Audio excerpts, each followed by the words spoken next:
আসসালামু আলাইকুম। Hello everyone, কেমন আছেন সবাই? আশা করি আল্লাহর রহমতে সবাই অনেক অনেক ভালো আছেন। আপনাদের দোয়ায় আমি ভালো আছি আলহামদুলিল্লাহ। শুরু করছি নিউ আরেকটি ডেইলি লাইফস্টাইল ব্লগ। আজকের ব্লগে থাকবে হচ্ছে সকালের নাস্তা এবং দুপুরে রান্নাবান্না সহ কিছু গুরুত্বপূর্ণ বিষয় আপনাদের সাথে শেয়ার করব। গুরুত্বপূর্ণ আপনাদের কাছে কিনা আমি জানি না, বাট আমি যতটুকু জানি আপনাদেরকেও সেটাই জানানোর চেষ্টা করব।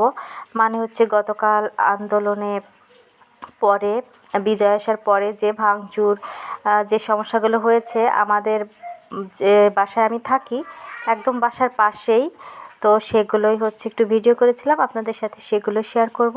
তো আশা করি আপনারা আমার সাথেই থাকবেন, পাশেই থাকবেন। আর যদি ভিডিওটি আপনাদের কাছে ভালো লেগে থাকে প্লিজ একটা লাইক দিয়ে ভিডিওটি কন্টিনিউ করবেন। সকালবেলা বানিয়েছিলাম চা, সাথে বানিয়েছিলাম হচ্ছে চাপটি।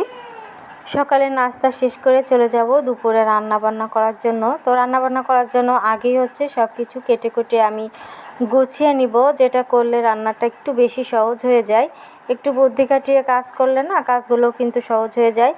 তো রান্না করার জন্য এখানে আমি আমড়া কেটে নিচ্ছিলাম। আজকে রান্না করব আমড়ার টক। তো কিভাবে রান্না করি সেটা আপনাদের সাথে শেয়ার করব, এবং সেই সাথে রান্না করব হচ্ছে আজকে মসুর ডাল, আর হচ্ছে আলু ভর্তা এবং মিষ্টি কুমড়া ভর্তা। আজকে কোনো রকম আমিষ রান্না করব না, সবগুলাই হচ্ছে নিরামিষ। আলহামদুলিল্লাহ, এতে কিন্তু অনেক মজার খাবার হয়ে যাবে।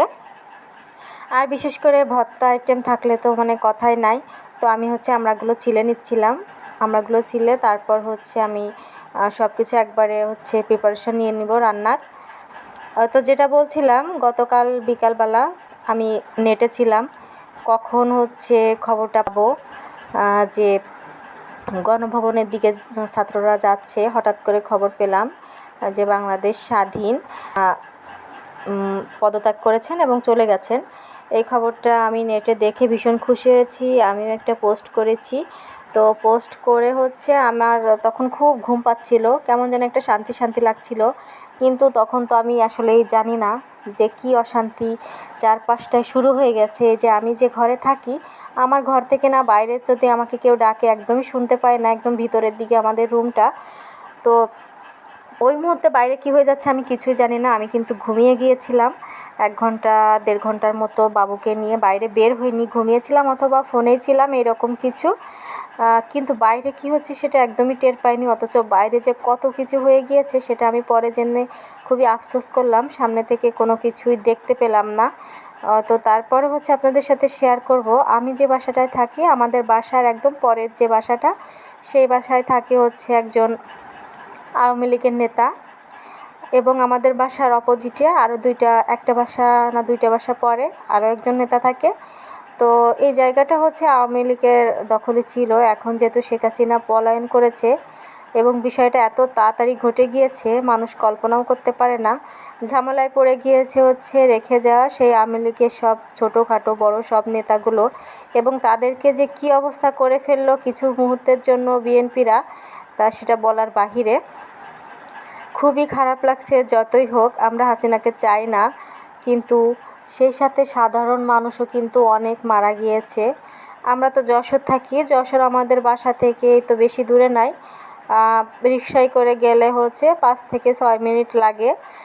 অনেক বড় জাবের ইন্টারন্যাশনাল হোটেল, যেটা হচ্ছে সম্ভবত 19 তলা, সেই হোটেলটাতে হচ্ছে গতকাল সন্ধ্যায় আগুন লাগিয়ে দেওয়া হয়েছে, আগুন লাগিয়ে দিয়েছে। তো সেটাতে অনেক মানুষ পুড়ে মারা গেছে। আপনাদের ভাইয়ারা হচ্ছে ওই টাইমে অফিস বন্ধ ছিল মানে অফিসে ছিল, যে বাইরে এত খারাপ অবস্থা হচ্ছিল। সে অনেক কিছু ভিডিও করেছে, হোটেলের পোড়া দৃশ্যগুলো হচ্ছে একদম সামনে থেকে ভিডিও করে এনেছে। কিন্তু দুঃখের বিষয়, সেই ভিডিওগুলো হচ্ছে আমি দেখেছি কিন্তু আমার ফোনে আমি নিতে পারলাম না, শেয়ার ইট নাই বলে, তাই আপনাদের সাথে শেয়ারও করতে পারলাম না। কিন্তু ভিডিওগুলো দেখে আমার অনেক কষ্ট লাগতেছে। সেই সাথে আমাদের গ্রাম নড়াইলের চারিখাতা গ্রাম মাশরাফির বাড়িও আগুন লাগিয়ে দিয়েছে। এই যে বাড়িটা দেখতে পাচ্ছেন, এটা হচ্ছে একদম আমাদের বাসার পাশের বাসাটা। এখানে একজন ভাই থাকে, সে হচ্ছে আমাদের এই যে ব্লকের আওয়ামী লীগের মেম্বার ছিলেন। তো এদের বাসায় হচ্ছে ঢিল ছোড়া হয়েছিল, আমি শুনলাম, আমি হচ্ছে ছিলাম না, বললাম যে ওই যে ঘুমিয়ে গিয়েছিলাম বা ঘরের মধ্যে থেকে কিছুই বুঝতে পারিনি। অনেক লোকজন এসে আমাদের এই গলিটা নাকি একদম লোকজনে ভরা ছিল। এখন দেখেন কতটা শান্ত।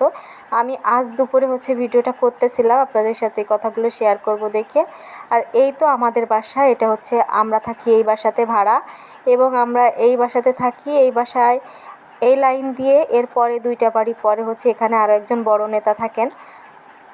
তো ওই যে দেখতে পাচ্ছেন ওই বিল্ডিংটা 4তলা, 3তলা 4তলা ফ্ল্যাট হচ্ছে ওনার।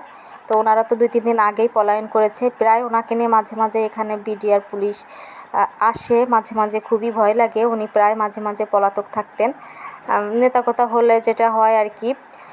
তো এত কাছাকাছি এত কিছু হয়েছে, সেটা আপনাদের সাথে একটু শেয়ার করতে আসলাম। এবং আমাদের বাসা থেকে মাত্র 2 মিনিটের দূরত্বে একটা ক্লাব আছে, এবং সেই ক্লাবের যে অবস্থা কালকে সবাই মিলে করেছে।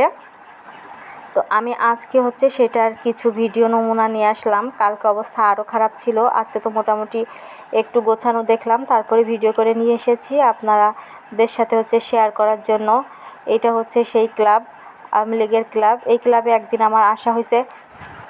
তো ক্লাবের সামনে দিয়ে কিন্তু প্রতিদিনই আমাদের যাওয়া আসা পড়ে, সবসময় দেখি। এবং এখানের অবস্থা খুবই খারাপ, এখানে আগুন লাগিয়ে দেওয়া হয়েছে, যতটুক সম্ভব ততটুক পুড়ে এতে আগুন আবার নিভে গিয়েছে। কারোর সাধ্য নাই যে আগুনগুলো গিয়ে নেভাবে, সাধারণ মানুষ শুধু দাঁড়িয়ে দাঁড়িয়ে দেখেছে। তো আমি তো ওখানে ছিলাম না, এটা হচ্ছে গতকালকে বিকালের ঘটনা। তো আজকে যখন আমার বাসার লোকদের কাছে শুনছিলাম, তো সে আপার থেকে হচ্ছে শুনলাম ওরা এখানেই ছিল, দাঁড়িয়ে দাঁড়িয়ে দেখছিল। আপাকে বললাম আপনি আমাকে একটু ডাক দিতে পারতেন, বললে তোমাকে আমি 2টা ডাক দিয়েছিলাম, তুমি ডাক শোনোনি। আসলে আমার ঘর থেকে ডাক শোনা যায় না। তো তারপরেও যাই হোক, এই সমস্ত দৃশ্যগুলো সরাসরি সামনে থেকে দেখিনি, ভালোই হয়েছে। তো আমার অনেক বেশি মন খারাপ হতো, মানে বিশেষ করে পরাণ কাঁপতো, খারাপ লাগে। তো ভিডিওটা এডিটিং করব বলে আমি যে ভিডিওগুলো করতেছিলাম, তো করতে গিয়ে দেখলাম যে তারা তো হচ্ছে বাসায় ছিল না, সবাই চলে গিয়েছিল। হঠাৎ করে আমি ভিডিও করতেছি, তারা ওই মুহূর্তে এসেছে এবং লুকিয়ে তাদের ঘরের জিনিসগুলো হচ্ছে নিয়ে যাচ্ছিল। খুবই অসহায় অবস্থা, আসলে করার কিছু নাই। ছোট ছোট বাচ্চা আছে এনাদের সাথে মোটামুটি সম্পর্ক হচ্ছে, কথাবার্তার হতো। তো দেখতেছিলাম এই যে মাল জিনিসগুলো সরাচ্ছিল, লোকজন এখানে কেউ ছিল না, আমি ভিডিও করতে এসেছিলাম এবং লুকিয়ে চুরে একটু ভিডিও করে নিলাম। তারা মাল জিনিস নিয়ে চলে যাচ্ছে।